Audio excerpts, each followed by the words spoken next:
103 নং গোলাঘাট বিধানসভা সমষ্টিৰ ভাৰতীয় জনতা পাৰ্টীৰ প্ৰাৰ্থিত্বৰ বাবে ইতিমধ্যে মই আমাৰ ৰাজ্যিক সমিতি জিলা সমিতিত আবেদন কৰিছোঁ আৰু ভাৰতীয় জনতা পাৰ্টীৰ এজন প্ৰবীণ কাৰ্যকৰ্তা হিচাপে যোৱা 2 দশকৰ অধিক কাল তৃণমূল পৰ্যায়ৰ পৰা জিলা সভাপতি ৰাজ্যিক মৰ্চাৰ সভাপতি পৰ্যন্ত বিভিন্ন দায়িত্ব পালন কৰাৰ পাছত আজি আগন্তুক 2024 চনৰ বিধানসভা নিৰ্বাচনত মই দলীয় প্ৰাৰ্থিত্বৰ বাবে ইতিমধ্যে আবেদন জনাইছোঁ। আমাৰ গোলাঘাট সমষ্টিৰ ভাৰতীয় জনতা পাৰ্টীৰ কাৰ্যকৰ্তাসকলৰ আগ্ৰহ আৰু সমষ্টিবাসী তথা দয়াংবাসীক সেৱা কৰাৰ দিয়া ইচ্ছা, এই ইচ্ছাৰ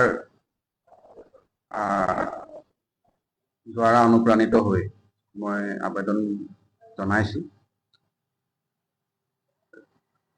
আপোনালোকে ইতিমধ্যে অৱগত যে 2011 চনৰ বিধানসভা নিৰ্বাচনতো মই গোলাঘাট বিধানসভা সমষ্টিৰ পৰা ভাৰতীয় জনতা পাৰ্টীৰ প্ৰাৰ্থী হিচাপে প্ৰতিদ্বন্দ্বিতা আগবঢ়াইছিলোঁ।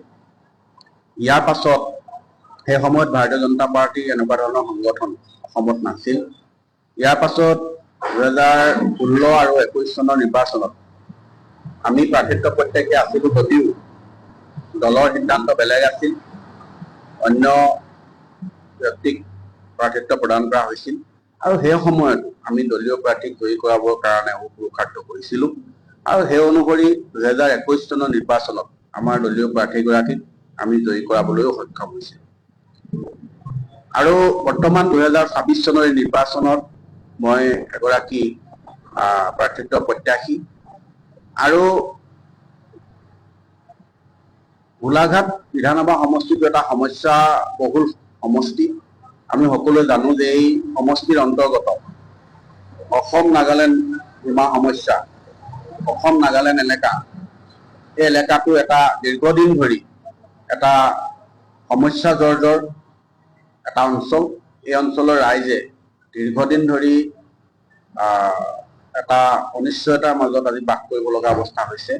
নগাৰ আগ্ৰাসন, নগাৰ আক্ৰমণ বিভিন্ন সময়ত এই অঞ্চলত সংঘটিত হৈছে।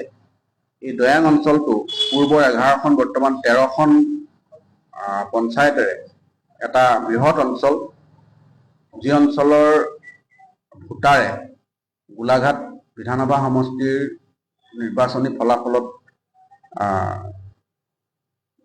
নিশ্চিতভাৱে প্ৰভাৱ বিস্তাৰ কৰে। গতিকে এই অঞ্চলটোত আজি আমি দেখিছোঁ যে এই অঞ্চলটো চৰকাৰৰ আমোলত, বন বিভাগৰ আমোলত 2005 চনতে এই অঞ্চলত বসতি স্থাপন হ'ল আৰু বসতি স্থাপন হোৱাৰ পাছত আজি 120 বছৰে এই দয়াং অঞ্চলৰ ৰাইজে কিন্তু যিটো ভূমিৰ অধিকাৰ, এই অধিকাৰৰ পৰা আজি পৰ্যন্ত বঞ্চিত হৈ আছে। এই অঞ্চলত ভূমিৰ অধিকাৰৰ কাৰণে যোৱা সময়ছোৱাত ধাৰাবাহিকভাৱে আন্দোলন চলিছে। এই অঞ্চলত উচ্ছেদো চলিছে। পুনৰ আন্দোলনৰ ফলত উচ্ছেদ বন্ধ হৈছে, কিন্তু আজি কুপতি অঞ্চলটোৰ ৰাইজে ভূমিৰ যি অধিকাৰ, মাটিৰ পট্টন, এই মাটিৰ পট্টন আজি পৰ্যন্ত লাভ নকৰিলে। গতিকে দয়াংবাসীৰ কাৰণে এইটো অত্যন্ত দুৰ্ভাগ্যজনক যে যোৱা সময়ছোৱাত 78 চনত ভুৱনেশ্বৰ বৰা ডাঙৰীয়া এই অঞ্চলৰ বিধায়ক হিচাপে নিৰ্বাচিত হৈ মন্ত্ৰী হৈছিল আৰু তেখেতে এই দয়াংবাসীক মাটি পট্টা প্ৰদান কৰিবৰ কাৰণে চেষ্টা চলাইছিল, কিন্তু সেই সময়তে তদানীন্তন গোলাপ বৰুৱা নেতৃত্বাধীন চৰকাৰখনৰ পতন ঘটিল আৰু সেই প্ৰক্ৰিয়া ইমানতে জটি পৰিল।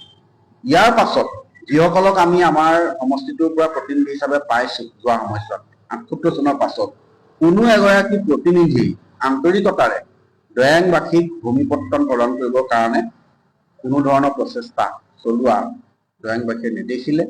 আনহে নালাগে বিধানসভাত গৈ পেলাই দয়াং বা দয়াঙৰ ভূমিপট্টন এই বিষয়টো পৰ্যন্ত উত্থাপন কৰা আজিলৈকে দয়াংবাসীয়ে প্ৰত্যক্ষ নকৰিলে।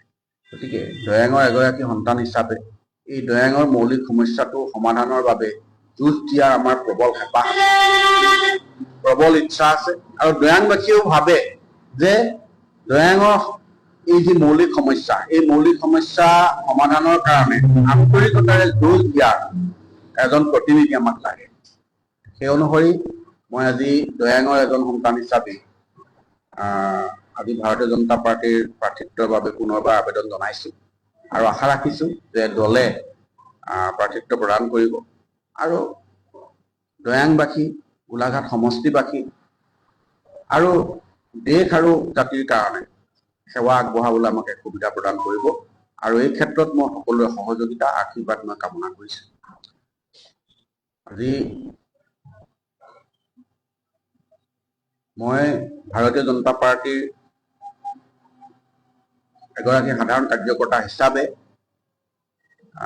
এই প্ৰাৰ্থিত্বৰ বাবে আবেদন জনোৱাৰ পাছত আপোনালোকৰ যোগেদি গোলাঘাট সমষ্টিবাসী ৰাইজক এই বিষয়ে মই অৱগত কৰিছোঁ আৰু সকলোৰে সহযোগিতা আন্তৰিকতাৰে মই কামনা কৰিছোঁ।